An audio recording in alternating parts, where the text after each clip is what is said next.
المرسلين نبينا محمد وعلى آله وصحبه أجمعين أما بعد فقد قال الله تعالى في كلامه المجيد أعوذ بالله من الشيطان الرجيم بسم الله الرحمن الرحيم إنا أنزلناه في ليلة القدر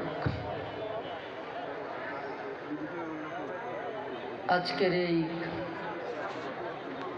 ইফতার মাহফিলের সম্মানিত সভাপতি বাংলাদেশ জামাত ইসলামীর তুরাগ থানার সংগ্রামী আমির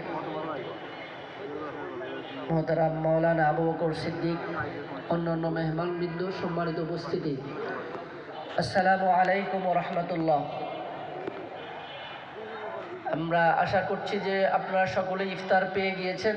যারা পাননি, আমাদের যারা স্বেচ্ছাসেবক ভাইয়েরা আছেন তারা সহযোগিতা করবেন।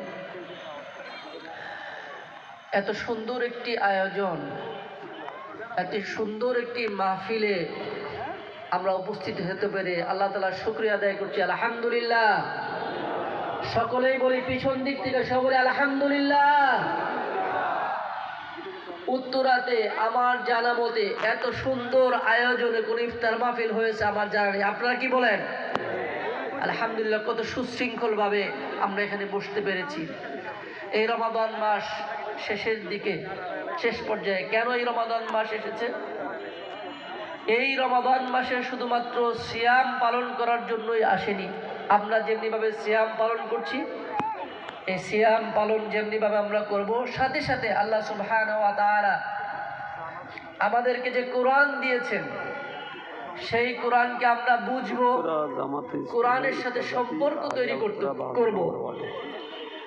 শুধু তাই নয়, এই কোরআনের বিজয় যাতে হয়, এই কোরআন দ্বারা যেন এই সমাজটা পরিচালিত হয়, এই রমাদান মাস আমাদেরকে সেই আহ্বান করে আমরা যেন সেই কাজে সম্পৃক্ত হই। এবং আমি আশা করি যে আজকে ইফতার মাহফিলে আমরা যারা উপস্থিত হয়েছি, এই রমাদান মাস থেকে আমরা সেই শিক্ষা গ্রহণ করব। নবী সাল্লাল্লাহু আলাইহি সাল্লাম এই রমাদান মাসেই দুইটি যুদ্ধ করেছিলেন। ওমর রাদিয়াল্লাহু তাআলা বলেন, গাজাউনা মা রাসূলুল্লাহ সাল্লাল্লাহু আলাইহি সাল্লাম গাজওয়াতাইন, দুইটা যুদ্ধ করেছি এই রমজানে। একটি হচ্ছে বদর যুদ্ধ। বদর যুদ্ধ হচ্ছে আল ফারিকু বাইনাল হাক্কি ওয়াল বাতিল।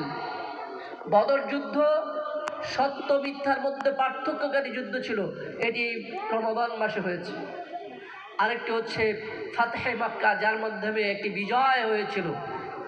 আমরা আশা করি রমজান মাসে আমরা এমনভাবে আমরা নিজেদেরকে প্রস্তুত করব, অন্তত পক্ষে এই 52 নং ওয়ার্ড আমাদের এই প্রিয়, সকলের প্রিয় আবু বকর সিদ্দিকের নেতৃত্বে আমরা এখানে কোরআনের একটি বিজয় দেখতে পাবো ইনশাআল্লাহ। আল্লাহ সুবহানাহু ওয়া তাআলা আমাদেরকে তৌফিক দান করুন। ওয়াসসালামু আলাইকুম ওয়া রাহমাতুল্লাহি ওয়া বারাকাতুহু।